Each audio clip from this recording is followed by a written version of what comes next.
नमस्ते प्रणाम। हम रउरा लोग के एगो समधी के गाड़ी सुनावे जा रहल बानी। ओकरा के एक पे जरूर सुनब जा, गाइब जा और बताई जा कैसन लागल।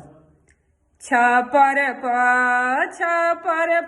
चूहा कमाल कैले बा। छपर प अरे समधी के बहिनी में यार कैले बा, पार कैले बा, अरे यार कैले बा, पार कैले बा, आवे जाए के दरार कैले बा। छपर प चूहा कमाल कैले बा। छपर प अरे भसुरा के बहिनी में यार कैले बा, पार कैले बा, आवे जाए के सुराग कैले बा। छपर प चूहा कमाल कैले बा। छपर प चूहा कमाल कैले बा। छपर प।